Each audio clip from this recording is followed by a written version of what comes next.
era una cuestión de adorno, era una cuestión de élites. Había la Casa de la Cultura, incluso José María Arguedas fue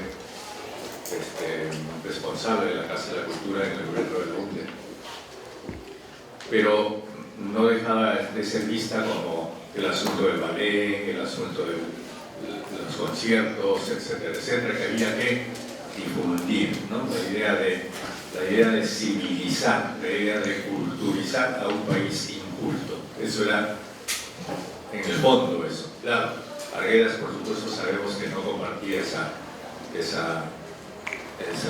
visión, pero finalmente ese era el marco general. Con Velasco esto cambia. En primer lugar, la Casa de la Cultura se transforma en Instituto Nacional de Cultura. Y se pone al frente del Instituto Nacional de Cultura a Marta Hildebrand, en aquella época una joven profesora lingüista de esta universidad. Y Marta, por supuesto, tenía un gran impulso y tenía un gran apoyo, porque el presupuesto cultural del gobierno fue visiblemente aumentado. Yo no tengo cifras desgraciadamente de disposición, pero el Instituto Nacional de Cultura se transformó en una organización nacional con filiales en todo el país. Se proyectó en todo el país, pero todavía bajo la visión que venía del pasado, que había variado un poco, pero venía del pasado. Hay que decir además que ya por esa época la cultura provinciana, la cultura nacional había invadido Lima, pero todavía era discriminada. En las radios teníamos música, como se decía en esa época, vernacular, pero solamente hasta las 7 de la mañana. Después era todo occidental, tango, mexicano, el rock empezaba a entrar, pero lo nacional era aquello que solamente se escuchaba a las horas no normales. Cuando se forma Sinamos, ya en los años 70, es decir, a los 2 años de empezado el proceso revolucionario, la visión cambia. Y hay algunos personajes que que vale la pena recordar, que desgraciadamente están olvidados. Pancho Mariotti, ahora vive en Suiza, era un escultor, pintor, revolucionario en la plástica, porque muy creador, muy creativo. Lo es todavía. Tiene mucho éxito en Suiza, en el Perú es desconocido. Era hijo de Mariotti, uno de los grandes empresarios de la época que se adhirieron al proceso revolucionario. Es otra cosa que tampoco se sabe. Hubo empresarios grandes peruanos, la mayor parte peruanos de origen italiano, que se adhirieron y que vieron con mucho entusiasmo el proceso. Y Mariotti era el dueño de las empresas eléctricas asociadas, es decir, era la Luz de Lima. Y con él y Velasco y el ejército se electrificó todos los pueblos jóvenes, porque no había electricidad en los barrios pobres de Lima. Se tendió redes eléctricas en todas las zonas pobres. Y por supuesto el hijo de Mariotti tendía más hacia la izquierda. Y Pancho Mariotti organizó un grupo que se llamaba Contacta, un grupo de artistas cuya misión era encontrarse con el pueblo. Y las primeras exposiciones de Contacta se hicieron en la Plaza de Armas, en Lima. Y se hacían ese tipo de exposiciones en zonas muy populares. Pancho Mariotti fue el responsable del Frente Cultural en el Cusco, después ya con Sinamos instalado. Con Pancho Mariotti, con Orlando Marchesi, que era curiosamente esto sería inexplicable hoy día, ¿no? Que era un coronel de la aviación. Entonces, muy interesado por la cultura, muy caballeroso, y otros artistas Se trabajó conjuntamente con el que había sido, a partir del proceso revolucionario de la reforma agraria, la oficina de difusión de la reforma agraria, donde estaba Efraín Ruiz Caro, cusqueño también, comunista, y había sido diputado social progresista. Efraín Ruiz Caro, Pedro Morote, que venía de la guerrilla, había sido mi compañero en la guerrilla. Jesús Ruiz Durán, gran artista, cartelista.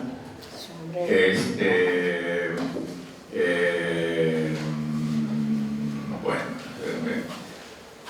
haré un esfuerzo en memoria. Pepe Bergamonte, gran dibujante realmente. Todos estos sumamente creativos. ¿Y quién más? Y por supuesto Carlos Tobar.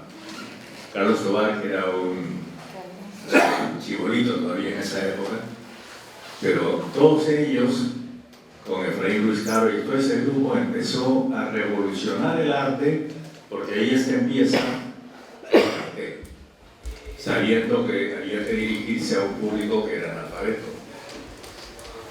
Y hacen lo que a mi juicio es una especie de audaz salto creativo, porque mezclan el art, que era lo último del arte popular en los Estados Unidos del cartel, con los motivos peruanos, los personajes peruanos, un poco de indigenismo, mucho de historieta. En el caso de Carlos Tobar, él es un historietista fundamentalmente.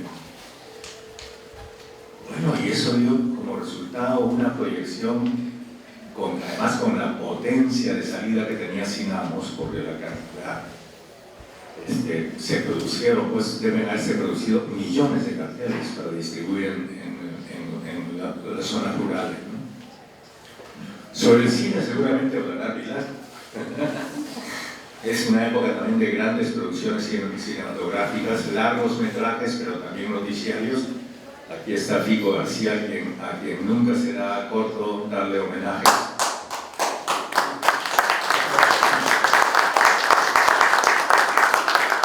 Porque él entró también con un enfoque distinto. Pilar me corregirá. Era el enfoque directo del lenguaje dirigido a la gente mediante mensajes muy emotivos, usando mucho del realismo socialista, ¿no?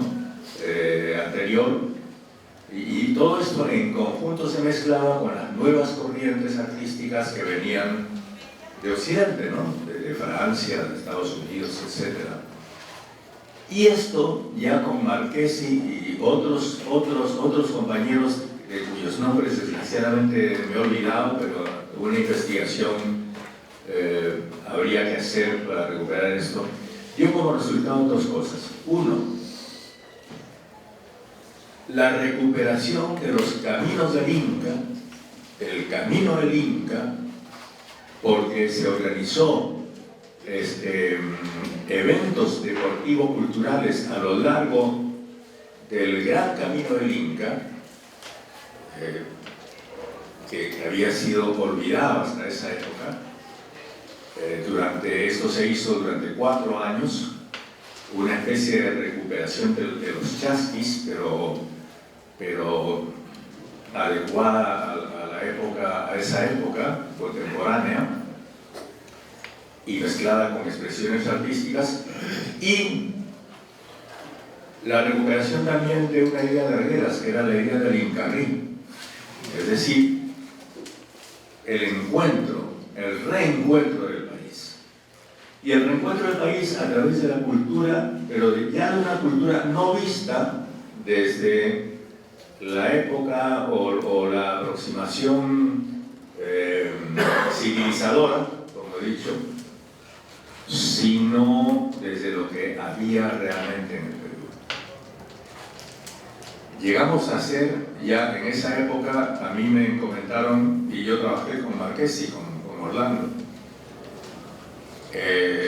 hemos hecho, si no me equivoco, unos 4 grandes encuentros de Incarrí, que significó pues cientos de miles de artistas, danzarines, músicos, pintores populares, incluida la selva, porque esto se hizo también en Iquitos, en Gomaría, en Pucallpa. Artistas de la selva que habían sido olvidados por el país entraron al mundo de la cultura peruana y se hicieron 4 grandes festivales que culminaron en un gran encuentro que se hizo en el Estadio Nacional. Yo me acuerdo que allá por el año, debe haber sido por el año 74, llenamos el Estadio Nacional. Porque la Lima de esa época era todavía una Lima presuntuosa, era una Lima limeña, a pesar de que ya era provincial, pero no aceptaba la provincia.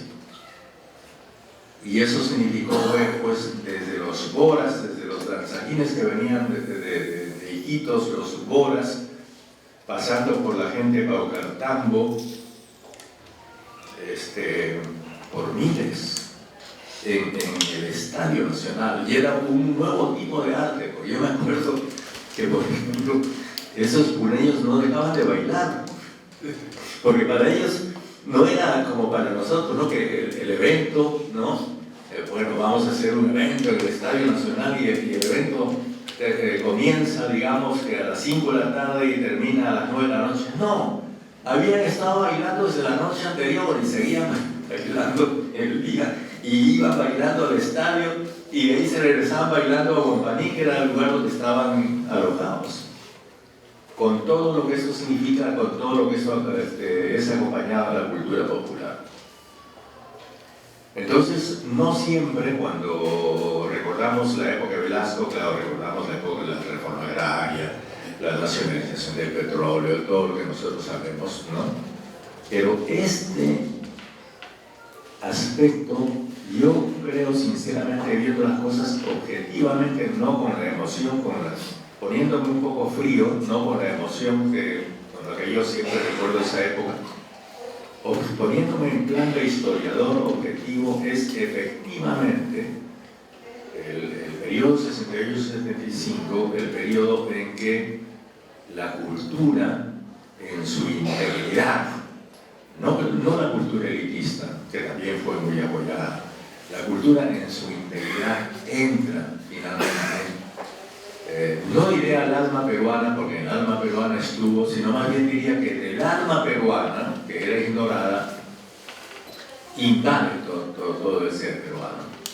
Me parece que eso fue, y eso deberíamos recordarlo en un centro como esta universidad, que se puso mucho a todo eso y que vio todo eso como una gran manipulación, porque desde San Marcos los grupos estudiantiles que lideraban el movimiento estudiantil en aquella época vieron todo esto como una penetración fascista de gente que trataba de manipular los sentimientos del pueblo por la vía de la emoción. Y no se trataba de eso, se trataba de un esfuerzo real. Porque además esto también expresaba lo que era gran parte de la Fuerza Armada de esa época. Por supuesto que la mayor parte de generales e incluso la gente de la Marina eran o afrodescendientes o provincianos. Y fue para las Fuerzas Armadas también fue una forma de reencontrarse con ellas mismas. Porque hay que decir que la cultura militar tradicional prusiana o militarista francesa lo que hace es dividir, ¿no?, el ser nacional en estos países, ¿no? Cuando te ponen en el Perú, hemos tenido escuelas militares francesas, prusianas casi no hemos tenido, los chilenos más bien han sido, ¿no es cierto? Pero la cultura militar francesa es una cultura colonialista. Entonces, cuando las primeras misiones militares francesas han llegado al Perú, después llegaron las norteamericanas, ambas, tanto las francesas como las norteamericanas, han tenido una visión colonialista de la cultura. Y esa visión colonialista de la cultura, como sabemos, obviamente te prefiere, en primer lugar, pone la cultura a un lado, ¿no? Pero en el caso de que la acepte, prefiere obviamente la cultura occidental e ignora o desprecia o subestima la cultura nacional con todo lo que esto significa. Entonces ahí también, en el alma de los militares, eso significó un redescubrimiento y un reencuentro. Y por supuesto para los cientos de miles de artistas populares que participaron en estos eventos y en este movimiento, pues no solamente eran los eventos, sino que eran un movimiento nacional que duraba todo el año, significó una reivindicación, ¿no? Una reivindicación y un reconocimiento de que finalmente ellos pisaban los pies sobre su propia patria. Creo que eso es lo que hay que recuperar hoy día y eso es lo que yo tengo que decir. Muchas gracias. Debo afirmar y me reafirmo como una velasquista, ¿no? Y trataré de ser objetiva dentro de lo que se puede ser. Pero yo me confieso que fui velasquista, soy velasquista y seré velasquista hasta el final, ¿no? Pero bueno, confesado esto, vamos a ver, voy a tratar de ser un poco objetiva, ¿no? Para poder explicar en primera fase sobre la cultura. Dentro de la cultura fundamentalmente el arte, ¿no? Que es un área de la cultura. Velasco puso los ojos dentro de nosotros, dentro de este país. No fue por gusto que Velasco saca la figura de Tupac Amaru, ¿no? Y la lleva al Palacio de Gobierno. No es por gusto. Si nosotros vemos la sentencia de Tupac Amaru, en esa sentencia se prohíbe el canto, el baile, el vestido, y dentro de la música siempre me llamó la atención los pututos, esos caracoles de sonido lúgubre llamados pututos, así dice la sentencia. Se nos prohíbe todo lo que nos recuerde, lo que recuerde a nuestros antepasados, so pena de muerte, so pena de sufrir el mismo castigo que sufrió Tupac Amaru. Entonces, cuando Velasco, a través de los siglos, trae la figura de Tupac Amaru, no es por gusto. Ya él está dando un indicativo. Él ha sintonizado con esta figura velasquista. Una vez que lo trae, la reforma agraria está bajo la advocación de Tupac Amaru. Si Tupac Amaru dijo, campesino, el patrón no comerá más de tu pobreza, bueno, creo que nunca lo dijo, pero funcionó políticamente. Claro, es el Serrano Recaro, pues, ¿no? Que se inventó. Sí, Serrano. Hubo muchos inventos, ¿no? Después voy a contar otro invento. Pero eso fue, no importa. El sombrero, que también fue de otro muy amigo nuestro, diseñado. No, Luis Durán. Claro, trabajar en conjunto. Pero ¿qué sombrero es ese? Es un sombrero de 2 siglos antes. Ese es el sombrero del virrey Toledo, que tampoco importa. El que Tupac Amaru tenía un sombrero tricornio, bueno, pues sí, era tricornio porque era la moda, pero no importa. Y ya se veía Sinamos con ese sombrero y todo el mundo decía Sinamos. Y Reforma Agraria, ese sombrero, todo el mundo decía Reforma Agraria, Velasco, Tupac Amaru. Es decir, cogió hitos, colocó, supo colocar, supo junto con eso, quienes se sentían felices por eso, quienes volvieron a estar contentos por ellos, la gente nuestra, los andinos, fundamentalmente los andinos, los que veían en Tupac Amaru uno más, igual que ellos, y estaban reflejados. Y cuando yo me refiero a andinos, estoy hablando andinos como una concepción, no estoy refiriendo a los serranos, ¿no? Los serranos también, pero también los costeños, somos andinos. Nuestra cosmovisión es una cosmovisión andina, ¿no? Entonces los andinos volvimos a creer en algo, tuvimos un ícono, por eso lo odian a Tupac Amaru, porque ¿qué cosa es lo que Tupac Amaru dijo? La independencia total. No ha habido independencia. Él dijo, nos vamos, nos salimos de España, ¿no? El rey de España lo dice en el bando, en 1870-71, en el bando encontrado en Siles. ¿Él qué es lo que dice? Los reyes católicos me tienen usurpado mis territorios, me los deben devolver. y deben irse, y mis vasallos no deben tributar a él, y los curas, si se portan mal, se van también, ¿no? Entonces, era una figura, Velasco trae esta figura, que es una figura que nos identifica. Por eso yo creo que dentro de la cultura, sí, Velasco hizo mucho. Los festivales, que ya se refirió Héctor, que son los festivales en Cali, ¿no? Y ahí viene la anécdota, entre las anécdotas históricas. Federico García Fico, mi compañero, pareja, mi conjunto, hizo una película que se llamaba Incari. Yo recuerdo que para esa película un acto creativo de Fico fue inventar un bando, porque fue inventado. Y decía, una mañana del mes de octubre, ¿no? Y por culpa del rebelde, prohíbese los caracoles marinos, por culpa del rebelde, prohíbese los vestidos, y así por culpa del rebelde que le Tupac se iba prohibiendo todo, ¿no? Pero eso era un bando, invención de un artista, de un creador, no era una cosa original ni histórica. Pues fue una anécdota cuando filmando el final de esos eventos en Cali, que el Leonidas Rodríguez Figueroa estaba dando el discurso, comienza el discurso con el bando. Cuando yo escucho el bando me entró un ataque de risa que no podíamos filmar porque, ¿por qué me ha dado el bando este hombre? Pero este hombre no sabe que eso es una invención. Al día siguiente, con un remordimiento de conciencia, llegué donde Alfonso Salcedo, que era el jefe de difusión, y le dije, Alfonso, yo no sé quién se llevó el bando de mi gaveta, ¿no? De mi archivador, pero ese bando no es cierto. Es una invención de Fico, que Fico ha estado contando el bando, porque Fico es así, la verdad de un bando, pero el bando es su creación. Y había llegado, me parece, de Carlos Franco, a oídos de él, según la secretaria, y él había dicho, hay un bando, entonces hay que pedirlo. ¿Quién lo tiene? García, tráemelo. Y la secretaria, sin preguntar, sin consultar, le acerca el bando. Para hacerles corto el cuento, hace 3 años, en el Museo Inca del Cusco, y le saqué las fotos, encuentro el bando, puesto como un documento histórico. Y le digo al rector, que es un historiador, oye, no, eso quítalo porque eso es un invento de Fico, no existe el bando. Bueno, pero no importa, el bando cumplió.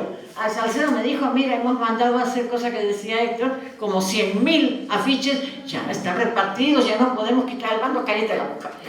Y yo me callé, ¿no? Por la irresponsabilidad de la juventud, me callé. Dije, ¿qué vamos a hacer? Yo dije lo que tenía que decir, ya aclaré y ya está. Bueno, eso fue, así era Velasco, así era el ambiente que vivían. Un favor, me avisas cuando me toque el tiempo, porque no he anotado, ¿ya? Bueno, ahora vamos a hablar sobre algo que es la especialidad mía y de Fico, el cine. ¿Qué hace Velasco con el cine? Velasco es un hombre muy pragmático. Él dice, bueno, los cineastas quieren hacer cine, está bien, pues hagan cine. ¿Ustedes creen en su producto?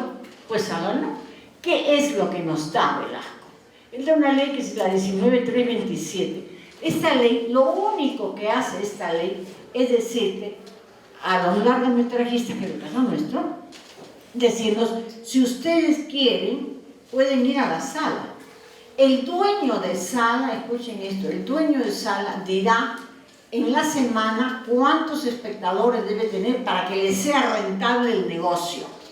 Nosotros íbamos, por ejemplo, al cine que queda en el óvalo de Miraflores, ¿cómo se llama? Alcázar, donde nos pusieron un letrero una vez pidiendo perdón al público porque daban laurico, ¿no? Hicieron perdón. El español Martínez se llamaba, puso un letrero diciendo que pedía disculpas al público porque se vio obligado a esta película, ¿no? Que era laurico, ¿no? Entonces, nosotros, él decía, yo con 400 personas, con 1000, me va bien el negocio. Si nosotros hacíamos en el tiempo que él marcaba, que era de jueves a domingo, 1000 o 1001 o 1500, continuábamos. Si hacíamos 999, nos íbamos con nuestra película a otra parte. Esa es la ley que nos da Velasco a los largometrajistas. No nos da plata, no nos regala cosas. Dice, yo les doy la posibilidad de que ustedes entren a la sala una semana, solo una semana.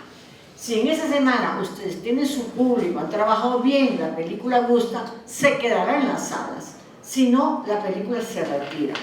Y es así como comienza a haber un cine interesante y un buen cine.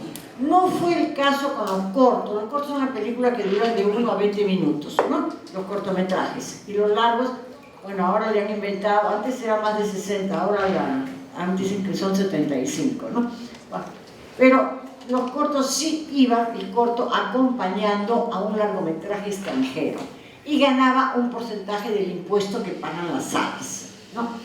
Los cortos hicieron mucho dinero, porque se pasaban un año corriendo de sala en sala y si les tocaba películas como Tiburón en esa época y películas así que daban mucho dinero, el corto que estaba ahí la iba muy bien, porque ganaba un porcentaje del impuesto.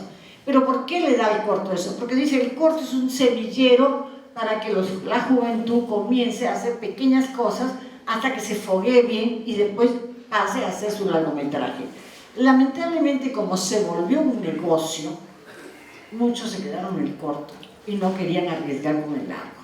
Pero bueno, Velasco lo que nos da es esta posibilidad, la única posibilidad de poder entrar a las salas. Hoy en día no tenemos posibilidad de entrar a las salas. Hoy en día, a pesar de que en el TLC con Estados Unidos, a pesar de eso, hay una cláusula de exoneración al cine, como hay en España y en Francia, aquí no se atreven a decir tienen que ir por lo menos una cuota de pantalla, porque sí la da el tratado del TLC con Estados Unidos. No estoy hablando de izquierda, ni de comunismo, ni de socialismo. ¿Por qué? Porque estamos en desventaja frente a una película norteamericana. Ustedes en este momento prenden la televisión y la película que se va a estrenar en tu año ya está publicitándose, ¿no es cierto? Porque tienen todos los mecanismos. Además, ellos ganan lo suficiente en sus países y cuando vienen aquí ya son sobre ganancias, ¿no? Ese es el precio de dumping que ellos tienen y por eso nosotros alegábamos, pero hoy día no se atreven, a pesar de que si se aplica el reglamento que da el TLC, sí podríamos entrar. Ahora lo que se hace, me van a disculpar si algunos cineastas, nos han convertido en una claque de mendigos y pedigüeños nacionales e internacionales. ¿Por qué? Una película que se puede hacer en un año se hace en 4 años. ¿Por qué? Porque primero yo me presento a España, a una cosa ibermedia, porque como somos íberos, porque seguimos siendo íberos a nivel oficial, no sé hasta cuándo no se darán cuenta que no hemos nacido ni en España ni en Portugal, pero seguimos siendo íberos, entonces Iberoamérica somos, ¿no? Así nos llaman. Y el programa es de Ibermedia. Ese programa nos da alrededor de $200.000 por persona, ¿no? Para hacer una película. Y aparte, el Estado peruano nos da alrededor de 500, 600.000 soles para continuar con la misma película. Pero nadie nos dice que exhibamos la película. Y nadie dice qué vamos a hacer con la película una vez que está. Los cineastas se han acostumbrado a ir de festival en festival, de lugar en lugar. Nos han nombrado una autoridad cinematográfica que yo le llamo Mr. Dafo, porque es Mr. Dafo, ¿no? Ese señor es el que se pasea por el mundo y decide en estos medios como Ibermedia o Toulouse en Francia o San Sebastián en España qué películas peruanas son las que van a ganar premios. Este señor es el que todos los años decide quiénes vamos al Oscar. Es decir, ustedes saben que todos los años vamos al Oscar. Por supuesto que nunca nos dan nada, pero vamos al Oscar. Y todos los años vamos al Goya. Por supuesto que salvo uno que ganó y el Oscar, una nominada, porque no fue ganadora, no, vamos allí.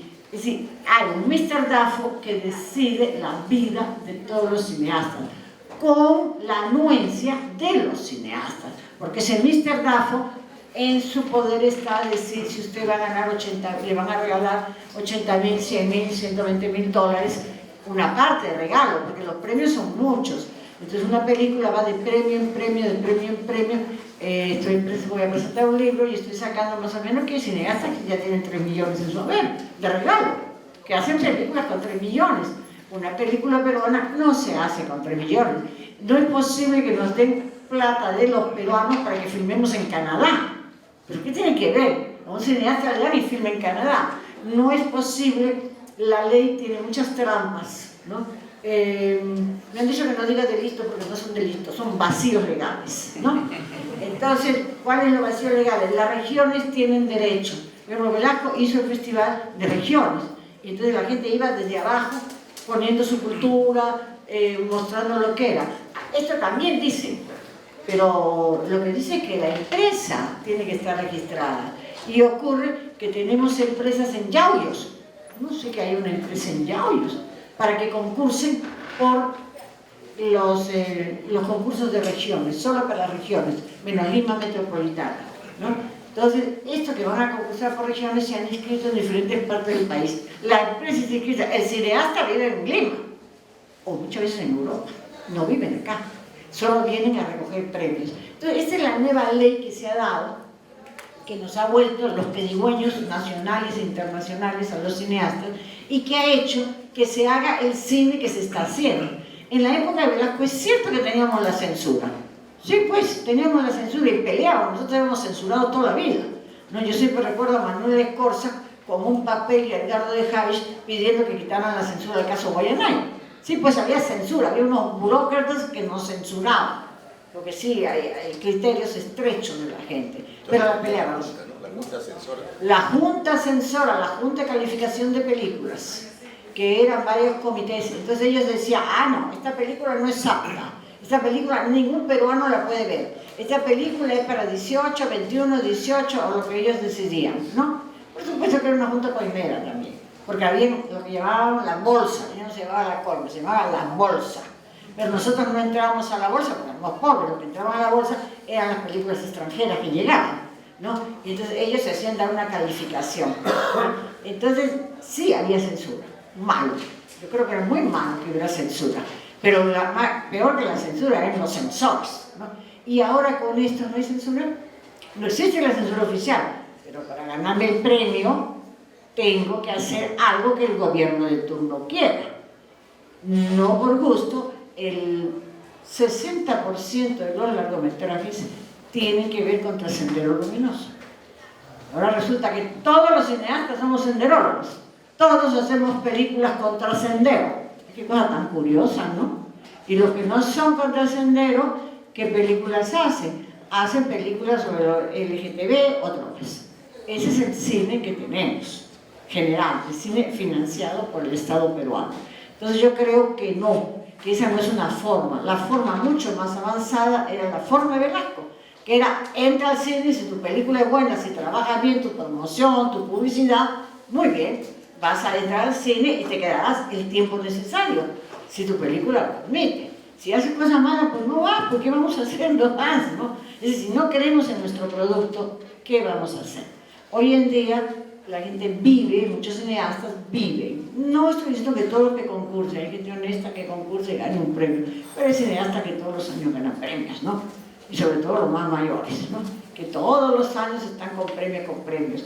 Entonces, esa es una gran diferencia en cómo se ve el cine, ¿no? Lo malo en la época de Velasco, vuelvo a repetir, para mí, mi criterio era la censura.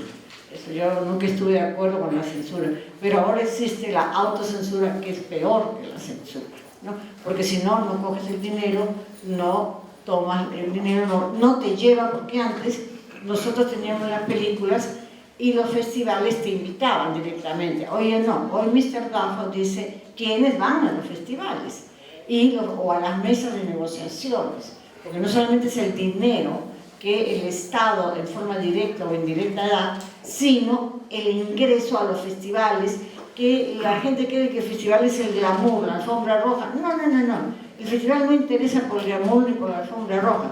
El festival interesa porque se hacen negocios. En el festival están los mercados. Ahí encuentro gente que quiere hacer películas. Ahí encuentro gente que quiere comprar películas. Entonces, la importancia de un festival es el mercado. Ahora, si la película es premiada, por supuesto, el precio va a subir y va a ser mejor, ¿no? Pero para eso antes nosotros sí, ¿no? Federico tiene el Premio Internacional de la Crítica, cuando el Festival de Moscú era A1, era top, ¿no?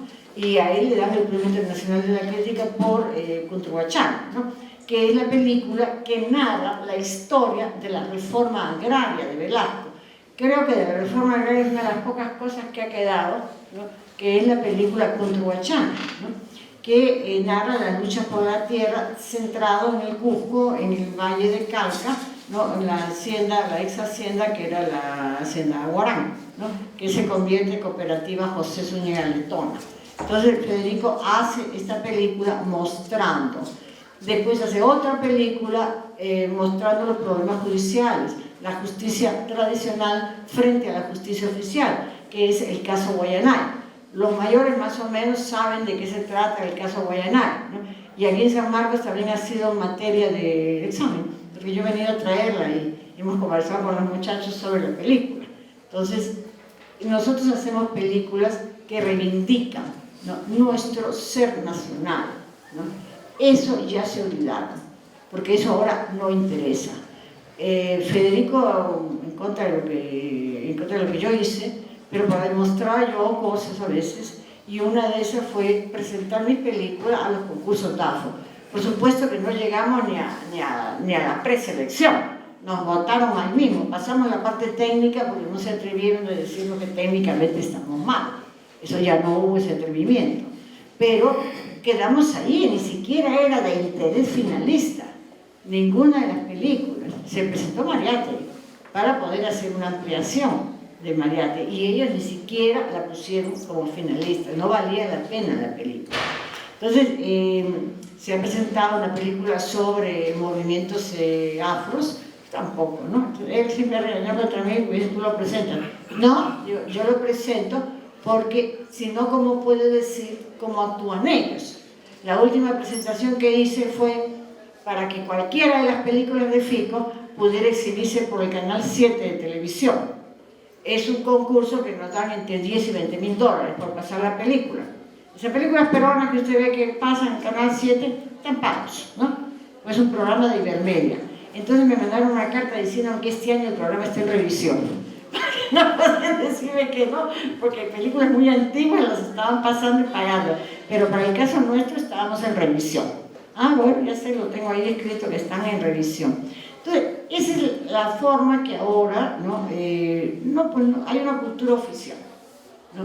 Velasco, a pesar de la censura, nos dejaba hacer lo que queríamos, ¿no? O sea, censura mal, pero la peleábamos y tal es el caso que todas nuestras películas se dieron, ¿no?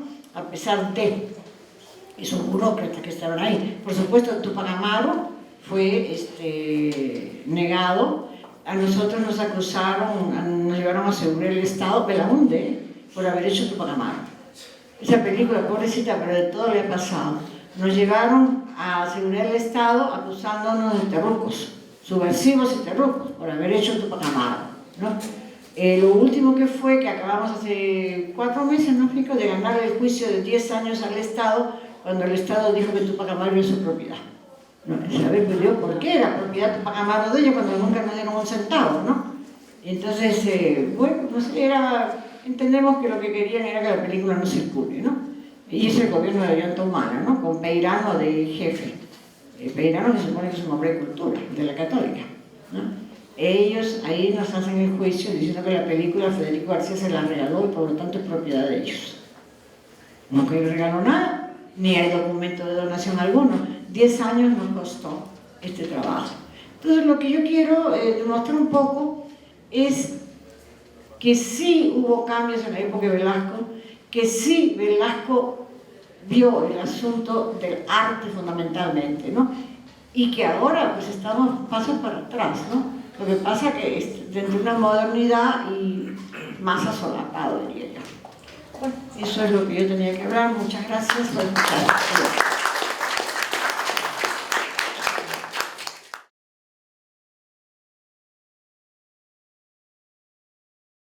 Después de escuchar a Héctor y a Pilar, mi exposición va a parecer fría, ¿no?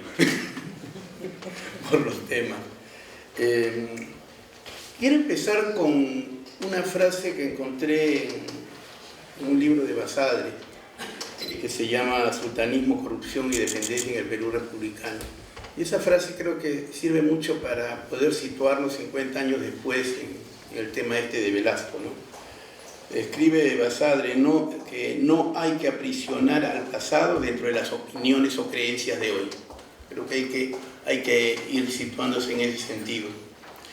Y también el otro día escuchaba una entrevista que se hacía a un historiador sobre el tema de Velasco precisamente, era todo con documentales, etc. Y en algún momento el historiador dijo, bueno, que le hubiera gustado que esos cambios se hubieran dado en democracia, ¿no? O sea, él admiraba a Velasco, pero que le hubiera gustado lo otro. Eso me hacía recordar pues a Rostov, ¿no? Un economista que para él la historia era lineal, ¿no? Rostov decía pues en los 60, cuando escribía el libro Las 5 etapas del crecimiento económico, decía que lo que nosotros vivíamos actualmente en ese entonces, en los 60, en América Latina, era lo que Europa había vivido por el siglo XVI, XV, ¿no? Entonces, en algún momento nosotros tendríamos que estar como la Europa de ese entonces. Ese es un concepto lineal de la historia, ¿no? Ahora, entrando al tema, la pregunta que siempre me he planteado, ¿no? Porque de alguna manera también he hecho crítica a Velasco, ¿no? Aunque todavía en esa época yo estaba de estudiante, es si fue un golpe más o un proyecto de desarrollo, ¿no? Esa yo creo que es la gran pregunta que hay que plantearse, al menos en cómo ha evolucionado. Una pena que no había proyector porque había preparado algunas transparencias, pero igual creo que se puede exponer. Un primer punto que planteo es el del contexto, ¿no? O sea, hay que situar en qué momento se da ese golpe en 1968. Los años 60 ya fueron característicos, ¿no? Para la historia de la humanidad. Y el año 68 marca muchos hitos que han marcado bastante. Recordamos Mayo de París, Tlatelolco, la primavera de Praga, que se hablaba de un socialismo con rostro humano, concepto que por ejemplo hoy también ya se maneja, ¿no? Y el proyecto de Velasco está ubicado ahí. O sea, hay un contexto de acontecimientos mundiales muy marcados, muy importantes, que van a dar giro.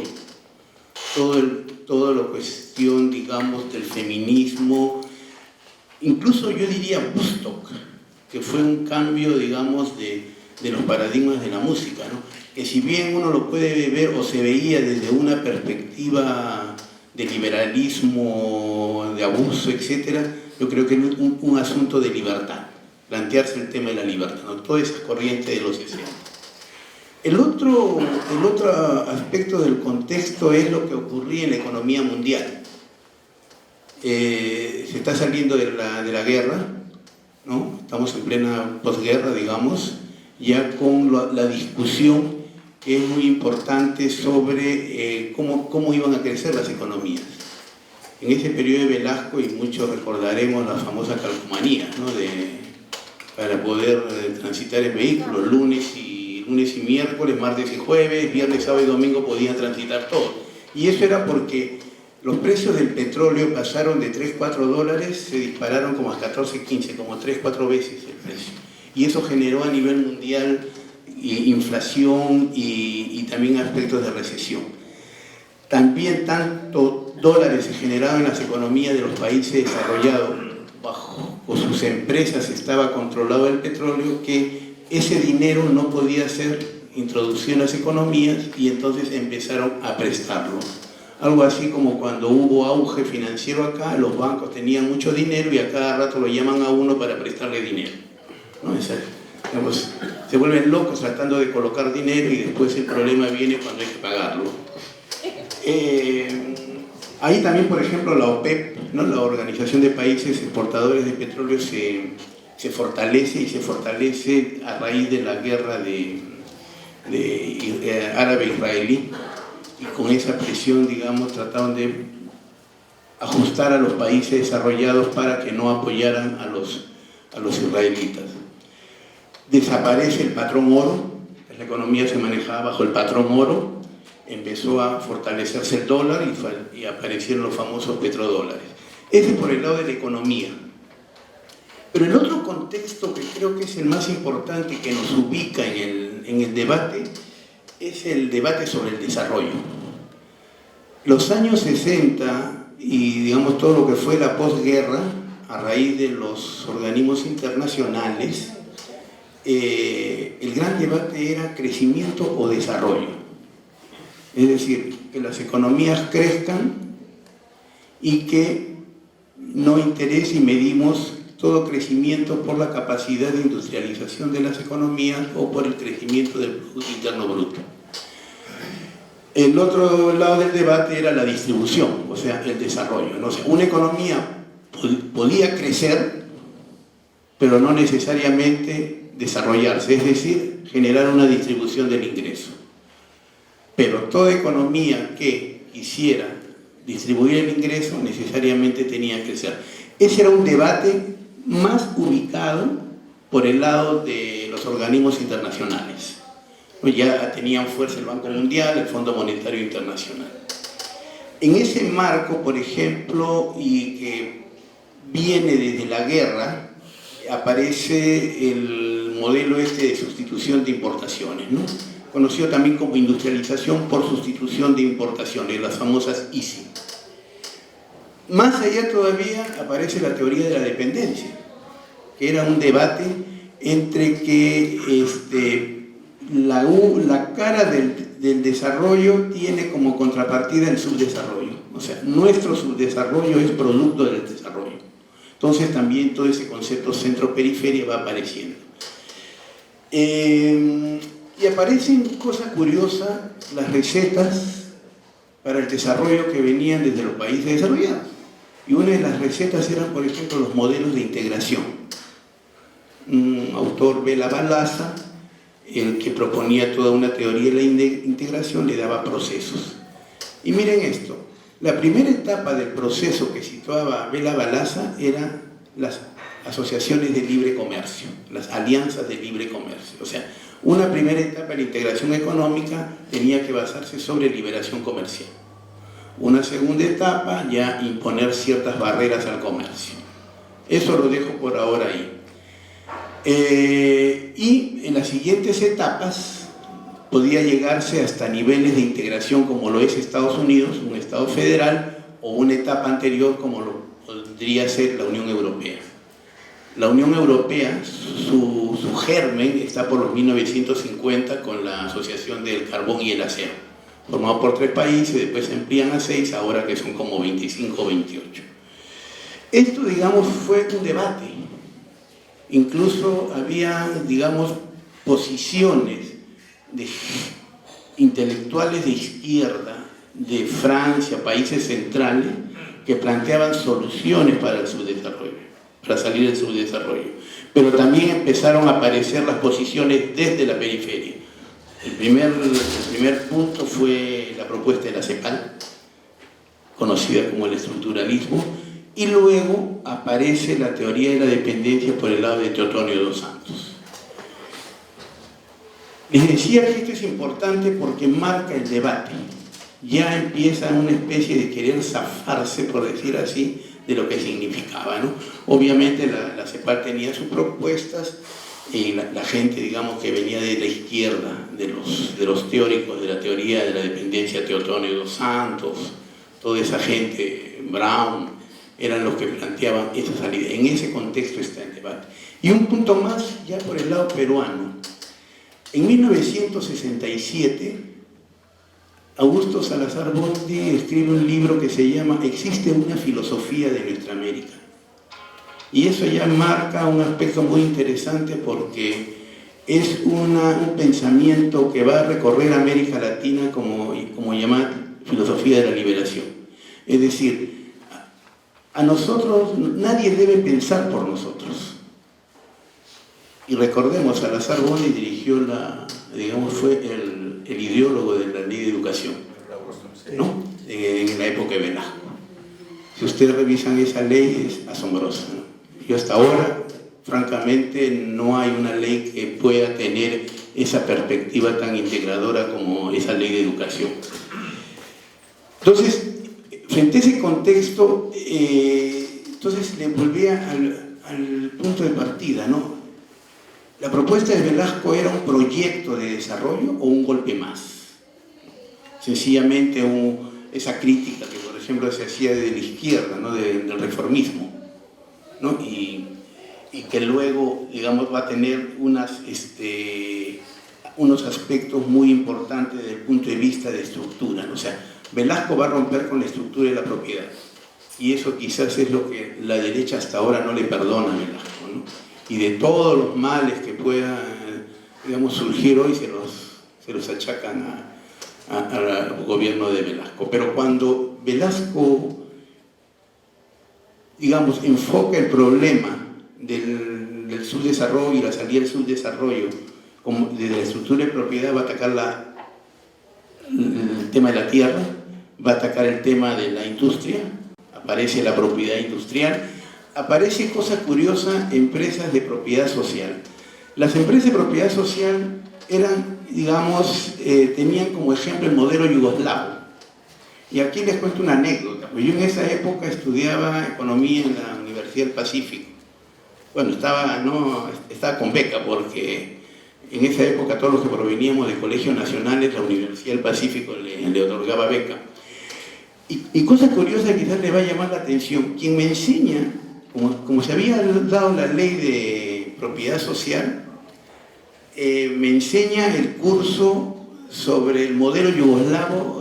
No se imaginan, este economista de IPE, que es Abusada Sala. Él llegaba de Estados Unidos, de Stanford creo, su asesor de tesis había sido Bannett, y por lo tanto él era muy, digamos, tirado acá, sí, ¿no? Entonces él llega a Perú, va a la universidad y nos enseña un semestre el curso sobre el modelo yugoslavo. Son las cosas curiosas, y después, bueno, uno lo ve a Abusada en otra posición. También, digamos, la estructura de propiedad fue atacada en comunicaciones, en pesca, y algo muy importante, el tratamiento del capital extranjero. Acá, por ejemplo, hay otra salvedad. Yo trabajé en Petro. Tanta crítica que se hacía a Velasco, y sin embargo, ahí hubo una acción muy inteligente, ¿no? Todo lo que era inversión de exploración, que es la inversión de riesgo, Velasco le abrió el capital extranjero, porque era inversión de riesgo. Lo que definía, digamos, el modelo peruano de petróleo era el tipo de contrato. O sea, de todo petróleo descubierto, qué parte, digamos, tenía que llevarse el país y qué parte la empresa extranjera. Pero ese es un punto importante. Y más o menos en la época de Velasco, un poco más, digamos, porque la exploración petrolera dura años, más o menos estuvieron presentes de acá como 37 empresas extranjeras. Obviamente unas se iban porque no hallaban petróleo. Pero lo que quiero destacar es eso, ¿no? Que eso de que era opuesto al capital extranjero también no era totalmente cierto. Luego, aparte de la estructura de propiedad, tenemos la estructura productiva. O sea, como en la reforma agraria, para dar base alimentaria a la población, la industria, dividida en industria básica, que ahí teníamos hierro, teníamos el acero, y después teníamos la producción de bienes de consumo intermedios o de capital. Ahí, por ejemplo, los convenios que hizo con Volkswagen, con Toyota y con Nissan para el ensamblaje de automóviles. Pero no era un cualquier ensamblaje, sino había la norma sobre integración de partes y piezas. Era anualmente, en ese proceso productivo, tenían que ir incorporándose componentes hechos en el país. Se llegó más o menos como al 30-35% de las partes que integraban un automóvil ensamblado en el Perú. Después teníamos la minería, que también, digamos, se nacionaliza, pero con el sentido de darle mayor valor agregado al mineral. La pesquería, con la concentración, y la construcción en aspectos, digamos, de infraestructura vial. Ya el proyecto educativo me he referido, por cuestión de tiempo no amplío. Después el tema que abordaba Héctor, ¿no? Que es lo de la participación dentro de lo que fue SINAMOS, ¿no? Cómo llega, digamos, a todo ese nivel de país. En cuanto a la inserción internacional, digamos, Velasco abre las relaciones diplomáticas con los países socialistas. Yo recuerdo que en un pasaporte de los años 60 aparecía tremendo sello que decía: este pasaporte no puede ser utilizado para viajar a Vietnam, a partir de la famosa cortina de hierro. El primer embajador en la ex URSS fue Pérez de Cuellar, ¿no? Después la adhesión al movimiento de países no alineados, ¿no? Es decir, el problema este-oeste es un problema de blancos. El conflicto verdadero es norte-sur. El norte desarrollado, el sur subdesarrollado. después la adhesión al grupo de los 77, que era también para acuerdos económicos, la adhesión a los ensayos de integración. En este caso, por ejemplo, en 1969 se firma el Acuerdo de Cartagena, aparece el Grupo Andino. Y también, digamos, todo lo que eran políticas antiimperialistas. Eso es por el lado de la inserción. Por la parte de organización del Estado, ¿no? También muy interesante, se crean 3 sistemas, aunque ya, digamos, desde atrás venía planificación. Está el Sistema Nacional de Planificación, su órgano rector y el Instituto Nacional de Planificación, se crea el Sistema Nacional de Estadística, el órgano rector, el Instituto Nacional de Estadística, y algo también muy importante, el Sistema Nacional de Administración Pública, o sea, para ver todo lo que era gestión del Estado, carrera pública. Y está el Instituto Nacional de Administración Pública, con la Escuela Superior de Administración Pública. O sea, teníamos los 3 elementos que hoy tanto reclaman los liberales, ¿no? Planificación, información, gestión. ¿Sí? Tomo esto porque, y siguiendo con esa pregunta de que si era un golpe más, una reforma más o un proyecto de desarrollo, lo compararía, por ejemplo, con el Grupo Andino. Siempre se ha hecho la crítica al modelo de sustitución de importaciones. Brasil empezó con ese modelo y ese modelo dio pauta. Si quieren pueden ponerlo también guardando cierta distancia con el caso de Corea. Empiezan con sustitución de importaciones y eso va ayudando a ir creando la propia tecnología. Hace 30 años quizás nadie quería comprar un auto Hyundai. Hoy Hyundai invade el mercado norteamericano. No es así, o sea, se va haciendo tecnología. Y el modelo andino es interesante. ¿Y cómo se va asociando? En el Grupo Andino, en lo que fue el Acuerdo de Cartagena, habían los famosos programas de desarrollo industrial. Y eso abarcaba toda la parte metalmecánica y la parte automotriz. Miren cómo iban coincidiendo con lo que se iba haciendo acá. Estaban los programas de racionalización industrial para abordar el tema de los fertilizantes para la agricultura, la petroquímica y la farmoquímica. Por el lado de tecnología estaban los programas andinos de desarrollo tecnológico, uno orientado a la alimentación y el otro orientado al aprovechamiento de los recursos forestales de la región andina. Después, el tratamiento del capital extranjero, que Chile va a quebrar el Grupo Andino después de Pinochet en el año 76, cuando Chile decide salirse del Grupo Andino porque su política de tratamiento al capital extranjero estaba en contradicción con la decisión 24 que tenía el Grupo Andino. Y luego 3 convenios más que tenía el Grupo Andino, ¿no? El convenio Andrés Bello, el Hipólito Unanue y el Simón Rodríguez. Salud, educación y lo que era el tema sociolaboral. Señalo esto porque miren cómo el modelo que va desarrollando Velasco tenía esa connotación que permitía que los países del área andina pudiesen desarrollarse. El Grupo Andino surge a raíz de la LALC. La LALC lo formaban países de Sudamérica y era solamente una alianza de libre comercio, pero ahí tenían que competir los países de menor nivel de desarrollo como Perú, Ecuador, Colombia, con 3 monstruos, digamos, ¿no? Competir con Brasil, con Argentina y con México. Entonces, el Grupo Andino surge en el seno de la LALC para darle impulso a ese desarrollo.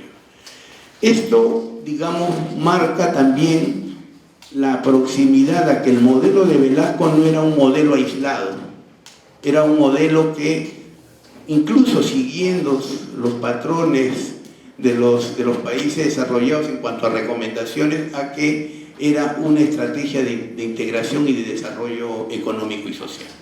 Entonces, esto, digamos, también va marcando el esfuerzo que se va haciendo en ese entonces. Yo tenía ya para ir concluyendo, tenía una línea de tiempo donde veían qué fue pasando desde 1968 hasta este año, digamos hasta el 2018, 2017, desde el punto de vista económico y la evolución política del país, ¿no? Hay gente que le gusta medir, le gusta pues los números, ¿no? Soy economista y también, para mí el número es un indicador y es importante, pero no es determinante, ¿no? Pero cosa curiosa, mire, entre el año 68 y 75, con cifras a valores constantes del Instituto Nacional de Estadística, valores constantes al 2007, la economía creció en esos 7 años en 5%, promedio anual. Entre el 75 y el 80, cuando vienen ya los primeros síntomas de crisis, crece en 1.8%. Entre el 80 y el 85, en promedio no creció la economía. Entre el 85 y el 90, recesión, menos 2% de crecimiento promedio anual. Entre el 90 y el 95, ya con el ajuste estructural, claro, si le quito la plata al bolsillo a la gente y la mato de hambre, la economía crece, se recupera, ¿no? Es el modelo ya neoliberal. Entonces, tenemos ahí, por ejemplo, que la economía crece en 5.2, o sea, 0.2% más de lo que creció en el periodo de Velasco. Entre el 95 y el 2000 creció en 2.6, por problema de la crisis rusa que se va proyectando y fue una caída que tuvo el crecimiento. Entre el 2000 y el 2010, la economía crece 5.6. Y entre el 2010 y el 2016, 4.6. Pero este crecimiento es por el auge que han tenido los precios de los minerales entre el 2002 y el 2014. Entonces, eso es lo que levanta. Lo curioso acá es que todo ese crecimiento que ha tenido la economía peruana a partir del auge de los minerales ha sido sobre la base de concentrados.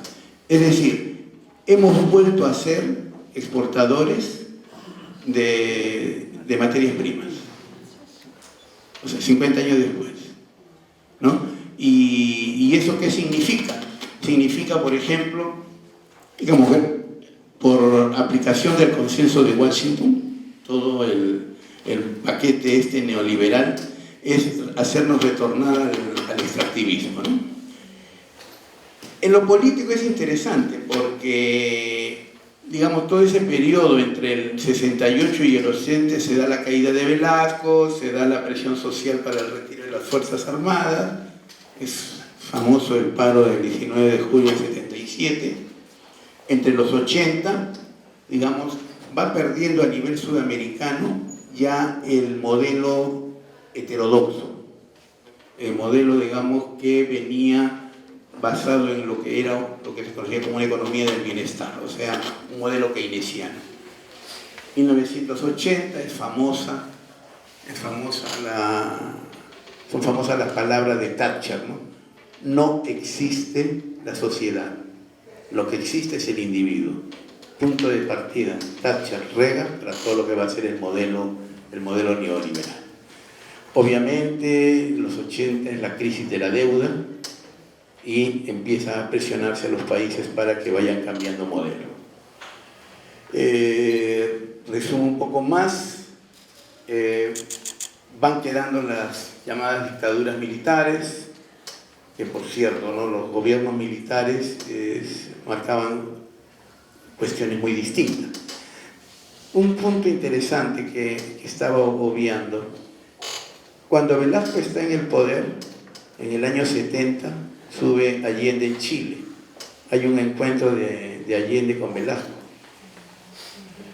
En Bolivia, un paso muy temporal, otro gobierno nacionalista, fue el de Juan José Torres, y recuerdo que en Ecuador Rodríguez Lara era otro militar que, digamos, con ese tinte nacionalista. Claro, ninguno como iba a marcar el gobierno de Velasco.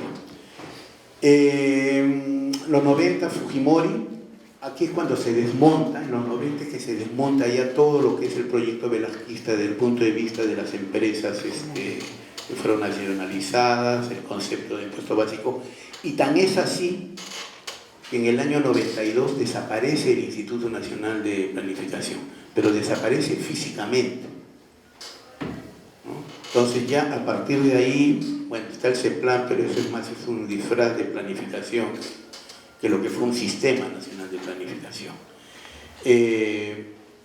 Hay la vuelta a la democracia, que la pongo entre comillas, un gobierno transitorio, retoma la vigencia de los derechos humanos, ya todo esto es lo que conocemos del 2000 para acá. El asunto es que 50 años después el escenario del país, digamos, se abren nuevos debates, pero desde el punto de vista de desarrollo, aun cuando hay nuevos conceptos de desarrollo, una propuesta de Amartya Sen, del Programa de Naciones Unidas sobre Desarrollo Humano, digamos, sería bueno si midieran esos índices de desarrollo humano lo que fue el gobierno de Velasco. Ahí nos daríamos cuenta de lo que significaba. Pero seguimos siendo dependientes, o sea, esa globalización de la que nos hablan es una globalización de mercado, y es donde nosotros tenemos que sujetarnos. Ese modelo que de alguna manera se imponía en los países de América Latina del modelo de integración, ¿no? Hoy volvemos a ser unas economías que tienen que estar sujetas al libre comercio.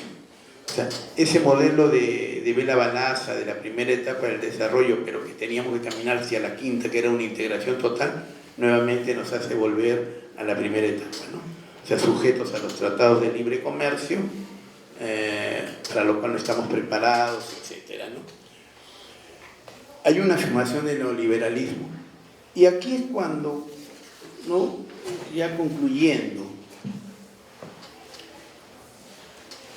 cuando nos planteamos el modelo de Velasco y con toda esa exposición que les he hecho sobre por dónde estuvo situado ese modelo de desarrollo, vemos pues que ahí habría una especie de enfrentamiento entre lo que decía este historiador que les comentaba, ¿no?, transformaciones estructurales hechas por una supuesta dictadura, una dictadura.